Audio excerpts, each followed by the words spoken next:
Hello प्यारे बच्चे। जैसे कि हम लोग केमिस्ट्री चैप्टर फर्स्ट पढ़ रहे थे क्लास 10th क्लास का। और हम लोग रासायनिक अभिक्रिया के बारे में पढ़ रहे थे। और रासायनिक अभिक्रिया के बारे में हम लोग पढ़ चुके थे। और हम लोग को पढ़ना था रासायनिक अभिक्रिया के प्रकार। रासायनिक अभिक्रिया के प्रकार से हम लोग को पढ़ना था। सबसे पहले हम लोग पढ़ेंगे रासायनिक अभिक्रिया के कितने प्रकार होते हैं। इसके बहुत सारे प्रकार होते हैं। सबसे पहला है कि संयोजन अभिक्रिया, एक होता है वियोजन अपघटन अभिक्रिया, एक होता है विस्थापन अभिक्रिया, एक होता है द्विविस्थापन अभिक्रिया, एक उपापचयन अभिक्रिया, एक अपचयन अभिक्रिया होता है। उपचयन और अपचयन होता है। इसके अलावा भी और सारा परिवर्तन होता है और और सारा भी प्रकार होता है इसका। हम लोग यहाँ से पढ़ने चल रहे हैं। पहले सबसे पहले संयोजन अभिक्रिया क्या होता है। संयोजन अभिक्रिया क्या होता है? वह अभिक्रिया जिसमें दो या दो से अधिक पदार्थ मिलकर एक नए पदार्थ का निर्माण करता है, मात्र एक नए पदार्थ का निर्माण करता है। जैसे कि बताया जाए मैग्नीशियम और ऑक्सीजन, ये दो पदार्थ मिलकर एक पदार्थ का निर्माण किया, मैग्नीशियम ऑक्साइड। ये दो पदार्थ मिलकर एक पदार्थ का निर्माण किया, मैग्नीशियम ऑक्साइड। मतलब कि जब अभिक्रिया में दो या दो से अधिक पदार्थ अगर भाग ले रहा है और एक पदार्थ का निर्माण कर रहा है, इसलिए हम लोग इसे कहेंगे संयोजन अभिक्रिया। जैसे कि इसका एक सामान्य सूत्र बताया जाता है, इसको ए माने और इसको बी माने, और क्या बना दे रहा है? ए बी बना दे रहा है। मतलब ए और बी मिलकर ए बी बना दे रहा है। जैसे कि बताया जा रहा है कैल्शियम ऑक्साइड, एक अभिकारक हो गया। दूसरा अभिकारक हो गया जल, हाइड्रोजन ऑक्सीजन। दूसरा अभिक्रिया हो गया, दूसरा अभिकारक हो गया जल। और ये बनाया क्या? प्रतिफल का जो निर्माण किया, कैल्शियम हाइड्रोक्साइड का निर्माण किया। मतलब कि दो अभिकारक मिलकर एक प्रतिफल का निर्माण कर रहा है। दो अभिकारक मिलकर एक प्रतिफल का निर्माण कर रहा है, संयोजन अभिक्रिया कहलाएगा। संयोजन अभिक्रिया समझ में आया कि नहीं आया? बताओ संयोजन अभिक्रिया किसे कहते हैं? एक बार और बता देते हैं। जब दो या दो से अधिक अभिकारक मिलकर एक उत्पाद का निर्माण करता है, संयोजन अभिक्रिया कहलाता है। समझ में आ गया? जैसे कि अब देखो यहाँ पे कैल्शियम हाइड्रोक्साइड के बारे में थोड़ा सा डिटेल में दिया गया है कि कैल्शियम हाइड्रोक्साइड क्या होता है और इसका उपयोग कहाँ किया जाता है। कैल्शियम हाइड्रोक्साइड का उपयोग हम लोग दीवारों पर पुताई करने के लिए करते हैं, रंगाई करने के लिए करते हैं, सफेदी करने के लिए किया जाता है। और इसमें एक अवक्षेपण अभिक्रिया भी होता है। कैल्शियम हाइड्रोक्साइड से दीवारों की पुताई की जाती है। और अवक्षेपण अभिक्रिया क्या होता है और उष्मा शोषण अभिक्रिया क्या होता है, इसके बाद पढ़ेंगे हम लोग अभी। और क्या होता है कैल्शियम हाइड्रोक्साइड के साथ? जब वायु के संपर्क में आता है तो वहां जल का निर्माण करता है और दीवार पर एक मोटी परत बना लेता है। जैसे कि एक और एग्जांपल दिया है, कोयले का जलना। कोयले का जलना, इस एग्जांपल में क्या दिया गया है कि कार्बन और ऑक्सीजन दो अभिकारक हैं, एक प्रतिफल का निर्माण किया, कार्बन डाइऑक्साइड। मतलब कि दो अभिकारक भाग लिया अभिक्रिया में और एक प्रतिफल का निर्माण किया, मतलब कि संयोजन अभिक्रिया है, संयोजन अभिक्रिया है। जैसे कि जल का बनना, हाइड्रोजन और ऑक्सीजन दो अभिकारक भाग लेकर क्या बना रहा है? जल का निर्माण कर रहा है, ये भी संयोजन अभिक्रिया कहलाएगा। सल्फर डाइऑक्साइड का बनना, जैसे सल्फर और ऑक्सीजन का निर्माण मतलब कि अभिक्रिया हुआ तो क्या बना? सल्फर डाइऑक्साइड बना। दो अभिकारक मिलकर एक प्रतिफल का निर्माण कर रहा है तो क्या हो जाएगा मेरा? संयोजन अभिक्रिया हो जाएगा। अभी बता, ऊष्माक्षेपी अभिक्रिया आया था, ऊष्माक्षेपी अभिक्रिया आया था। बताया जा रहा है कि जब अभिक्रिया के दौरान ऊष्मा निकलती है, अभिक्रिया के दौरान जब ऊष्मा निकलती है तो हम लोग उसको कहते हैं ऊष्माक्षेपी अभिक्रिया। जैसे कि इसमें बताया जा रहा है कि मीथेन है, मीथेन का सूत्र है CH4 और ऑक्सीजन से अभिक्रिया किया तो कार्बन डाइऑक्साइड और जल बना और उष्मा का क्या किया? उष्मा का अवशोषण, मतलब उष्मा का बाहर निकाला, ऊष्मा को क्या किया, बाहर निकाला। तो ये मेरा क्या कहलाएगा, ऊष्माक्षेपीय अभिक्रिया कहलाएगा। जिसमें ऊष्मा बाहर निकलेगा वह ऊष्माक्षेपीय अभिक्रिया कहलाएगा। जैसे साग सब्जियां, सड़े गले घास, पेड़ पौधे के पत्ते, ये सब कंपोस्ट होकर ऊष्मा उसमें से बाहर निकलता है। ऊष्मा बाहर निकलेगा, ऊष्माक्षेपीय अभिक्रिया कहलाएगा। इसी के अपोजिट चला जाता है ऊष्मा शोषीय अभिक्रिया। ऊष्मा शोषीय अभिक्रिया में क्या होता है, अभिक्रिया के दौरान ऊष्मा का शोषण होता है। अभिक्रिया के दौरान ऊष्मा का शोषण होता है, तो ये क्या कहलाएगा, ऊष्मा शोषीय अभिक्रिया कहलाएगा। एग्जाम्पल देखते हैं। एग्जाम्पल में दिया हुआ है, इस एग्जाम्पल में क्या हो रहा है कि ऊष्मा का शोषण हो रहा है। इस एग्जाम्पल में क्या हो रहा है कि ऊष्मा का शोषण हो रहा है, तो हम लोग कहेंगे ऊष्मा शोषण अभिक्रिया। दूसरा चलते हैं, वियोजन अभिक्रिया या अपघटन अभिक्रिया क्या होता है। संयोजन अभिक्रिया जब समझ में आ गया है अच्छी तरह से, तो वियोजन भी समझ में आ जाएगा। इसमें क्या होता है कि एक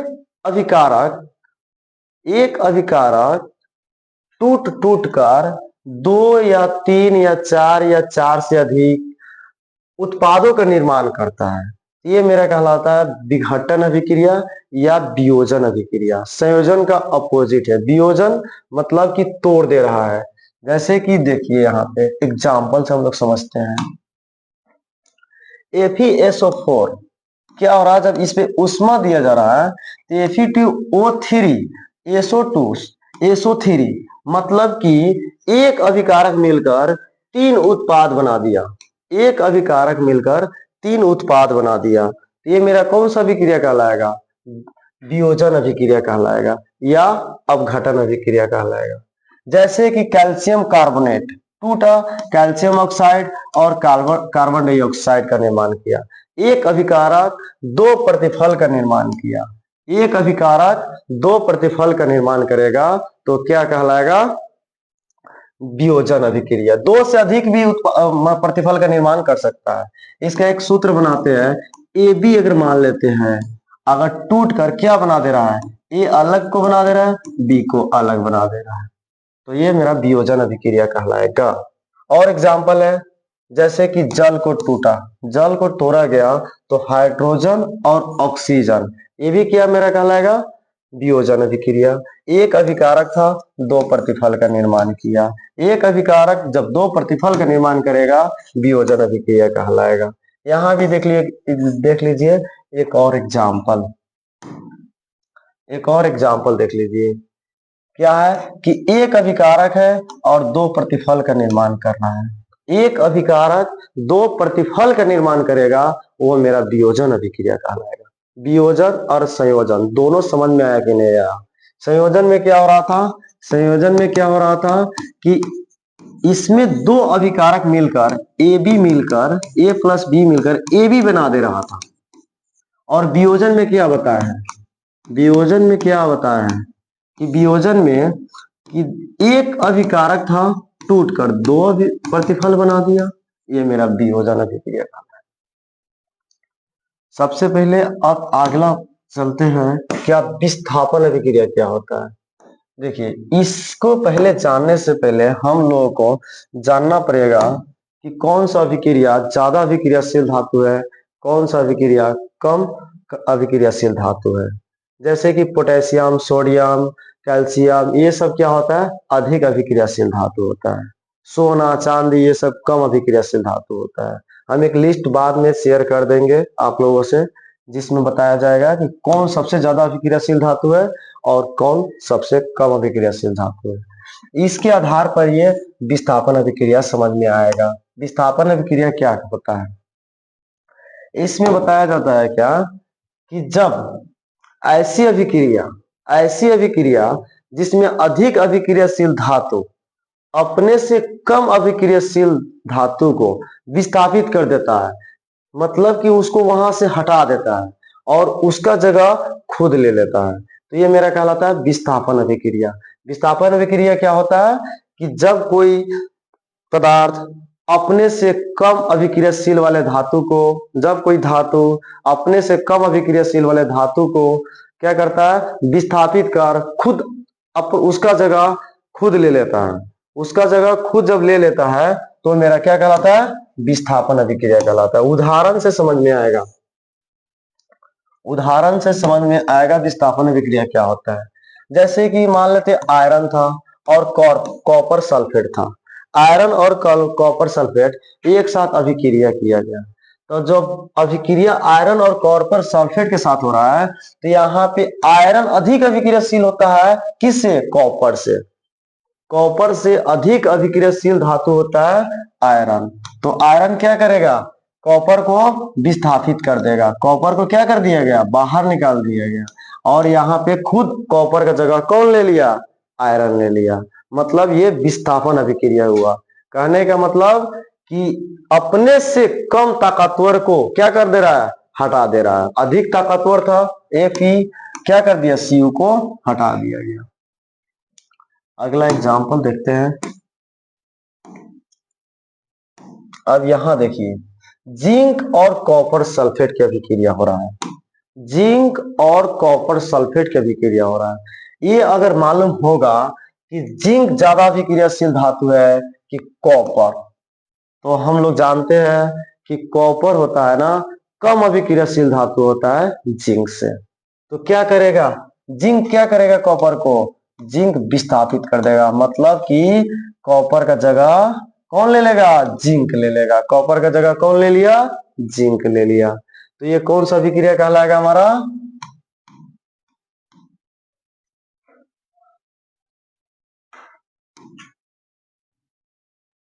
विस्थापन अभिक्रिया कहलाएगा। कौन सा अभिक्रिया कहलाएगा हमारा?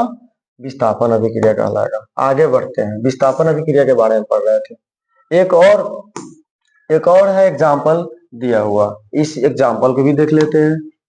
कि देखिए, Pb और CuCl2 अगर अभिक्रिया कर रहा है, कॉपर क्लोराइड अगर लेड से अभिक्रिया कर रहा है, तो कॉपर ज्यादा अभिक्रियाशील धातु है कि लेड ज्यादा अभिक्रियाशील धातु है? लेड ज्यादा अभिक्रियाशील धातु है। तो कॉपर को क्या करेगा? विस्थापित कर देगा। तो ये मेरा कौन सा अभिक्रिया कहलाएगा? विस्थापन अभिक्रिया कहलाएगा। तो देखिए, यहाँ Pb जो था Cu को विस्थापित कर दिया गया यहाँ पे, और Cu को बाहर निकाल दिया। ये मेरा हो जाएगा विस्थापन अभिक्रिया। द्वि विस्थापन अभिक्रिया क्या होता है? इसमें क्या होता है कि जब दो अभिकारक जब एक साथ अभिक्रिया करता है तो अपने अपने आयनों का आदान प्रदान करता है। आयनों का आदान प्रदान करता है। जैसे कि देखिए, यहाँ पे आयनों का कैसे आदान प्रदान कर रहा है? आयनों का कैसे आदान प्रदान कर, जैसे Na2SO4 BaCl2, ये क्या कर रहा है? Na2Cl के साथ चला गया और Ba किसके साथ चला आया? गड़बड़ हो गया, रुक जाइए। Na2SO4 और BaCl2, Cl2 आ गया Na के साथ और B आ गया SO4 के साथ। मतलब A से AB था, उसके बाद क्या था? CD था, C से D था। तो बनेगा क्या? A से D बन जा रहा है, A से D बन जा रहा है, और प्लस B से C से B बन जा रहा है। यही बनेगा अभिक्रिया। तो ये क्या हो जा रहा है? आयनों का आदान प्रदान करेगा, द्विविस्थापन कहलाएगा। जैसे NaOH है, NaOH मान लेते हैं Na A है और क्या है? OH B है, प्लस किसके साथ? तो H को मान लेते हैं C, H2 को, और सल्फेट को मान लेते हैं D। तो A के साथ D जाएगा, मतलब Na के साथ कौन जाएगा? Na के साथ SO4 जाएगा, और प्लस H2 के साथ कौन जाएगा? तो OH जाएगा। H2 के साथ OH जाएगा, और OH में का सिर्फ O लिखेंगे हम लोग, H बाहर निकल जाएगा। ये मेरा हो जाएगा द्विविस्थापन अभिक्रिया। द्विविस्थापन अभिक्रिया के और सारा उदाहरण है और सब देखते हैं। द्विविस्थापन अभिक्रिया क्या होता है? NaClAgNO3, NaClAgNO3 ये क्या कर रहा है? NaNO3 के साथ चला जा रहा है, और Ag के साथ कौन चला जा रहा है? Cl चला जा रहा है। मतलब कि अपने आयनों का आदान प्रदान कर रहा है। BaCl2 H2SO4, Ba के साथ कौन चला जा रहा है? SO4 चला जा रहा है, और Cl2 के साथ कौन चला जा रहा है? H2 चला जा रहा है। तो ये भी क्या हो रहा है, दोनों को आयनों का आदान प्रदान कर रहा है। आयनों का आदान प्रदान क्या कहलाता है हम लोगों का, द्विविस्थापन अभिक्रिया कहलाता है। अब हम लोग चलते हैं उपचयन अभिक्रिया और अपचयन अभिक्रिया क्या होता है। जब कोई अभिक्रिया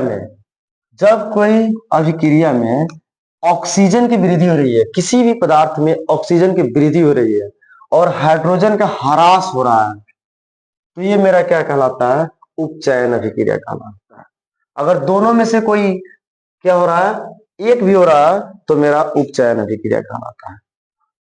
किसी भी पदार्थ में ऑक्सीजन की वृद्धि होना, जैसे कि यहां देखिए कार्बन और ऑक्सीजन, इस कार्बन में ऑक्सीजन का क्या हुआ, वृद्धि हुआ।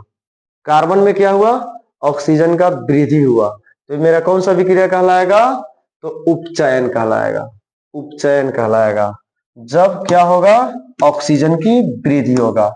और उपचयन को हम लोग ऑक्सीकरण भी कहते हैं। उपचयन को हम लोग ऑक्सीकरण भी कहते हैं। यहां देखिए अगला एग्जाम्पल में क्या बताया जा रहा है कि इस पदार्थ में जो फास्फोरस है, इसमें ऑक्सीजन की वृद्धि हो रहा है। फास्फोरस में क्या हो रहा है, ऑक्सीजन का वृद्धि हो रहा है। मतलब कि फास्फोरस पेंटा ऑक्साइड में उपचयित होता है। ऑक्सीजन का क्या हो रहा है, वृद्धि हो रहा है। जब ऑक्सीजन का वृद्धि होगा तो क्या, कौन सा अभिक्रिया कहलाएगा, उपचयन कहलाएगा। और उदाहरण है जैसे कॉपर और ऑक्सीजन, इसमें कॉपर में ऑक्सीजन का वृद्धि हो रहा है। कॉपर में किसका वृद्धि हो रहा है, ऑक्सीजन का वृद्धि हो रहा है। जब भी किसी भी पदार्थ में जब ऑक्सीजन का वृद्धि होगा, वह मेरा उपचयन अभिक्रिया कहलाएगा। उपचयन का उदाहरण और दिया हुआ है यहाँ पे, जैसे कि यहाँ देखिए, इसमें भी आगे देखिए, अपचयन अभिक्रिया क्या होता है, इसका अपोजिट हो जाता है, जिसमें हाइड्रोजन का वृद्धि होगा और ऑक्सीजन का ह्रास होगा। हाइड्रोजन का वृद्धि होगा और ऑक्सीजन का ह्रास होगा, वह मेरा कहलाएगा अपचयन अभिक्रिया। अपचयन अभिक्रिया, उपचयन अभिक्रिया दोनों में समझ में आया। उपचयन में क्या था और अपचयन में क्या है। उपचयन में क्या बताए थे कि ऑक्सीजन का वृद्धि हो रहा है, ऑक्सीजन का क्या हो रहा है, वृद्धि हो रहा है, प्लस हो रहा है। और इसमें क्या हो रहा है, ऑक्सीजन की कमी हो रहा है। ऑक्सीजन का क्या हो रहा है, कमी हो रहा है। ये मेरा उपचयन में। इसमें हाइड्रोजन का कमी हो रहा था, इसमें हाइड्रोजन का कमी हो रहा था, और इसमें क्या होगा, हाइड्रोजन का वृद्धि होगा। उपचयन और अपचयन दोनों समझ गए। उपचयन में क्या हो रहा है कि वैसा पदार्थ जिसमें क्या हो रहा है ना, ऑक्सीजन का वृद्धि हो रहा है। जिस पदार्थ में ऑक्सीजन का वृद्धि हो रहा है वह कहलाएगा उपचयन अभिक्रिया, और जिसमें ऑक्सीजन की कमी हो रहा है वो मेरा कहलाएगा अपचयन अभिक्रिया। आगे चलते हैं, इसका एग्जाम्पल देख लेते हैं। एग्जाम्पल यहां से, इस अभिक्रिया में देखिए, यहां Cu के साथ O था, यहां Cu के साथ O नहीं है, O चला गया हाइड्रोजन के साथ, O चला गया, ऑक्सीजन चला गया किसके साथ, तो हाइड्रोजन के साथ। मतलब कि कॉपर में ऑक्सीजन की कमी हुआ है। कॉपर में किसका कमी हुआ, ऑक्सीजन की कमी हुआ। कौन सा अभिक्रिया कहलाएगा, अपचयन। कौन सा, अपचयन। और अपचयन का एक और नाम होता है अवकरण। अपचयन का क्या होता है, एक और नाम अवकरण। और उपचयन का एक और नाम होता है, उपचयन का एक और नाम बताया गया ऑक्सीकरण। उपचयन का भी होता है एक नाम ऑक्सीकरण। अगर ऑक्सीकरण अभिक्रिया बोले या उपचयन अभिक्रिया बोले, दोनों में कंफ्यूजन नहीं होना है। और अपचयन अभिक्रिया बोले या अवकरण अभिक्रिया बोले, दोनों में कंफ्यूजन नहीं होना है। यहाँ पे एग्जांपल देखिए, जिंक ऑक्साइड है और जिंक में ऑक्सीजन की कमी हो गया है। जिंक में क्या हो गया, ऑक्सीजन की कमी हो गया। यहाँ किसके साथ चला गया है, कार्बन के साथ चला गया है। कार्बन के साथ चला गया है, मतलब जिंक में ऑक्सीजन की कमी हुआ, अपचयन अभिक्रिया कहलाएगा। जिंक में ऑक्सीजन की क्या हुआ, कमी हुआ। ऑक्सीजन का वृद्धि होता तो उपचयन अभिक्रिया कहलाता। रेडॉक्स अभिक्रिया क्या होता है? रेडॉक्स अभिक्रिया क्या होता है? रेडॉक्स अभिक्रिया से हम लोग यहां से कल से पढ़ेंगे।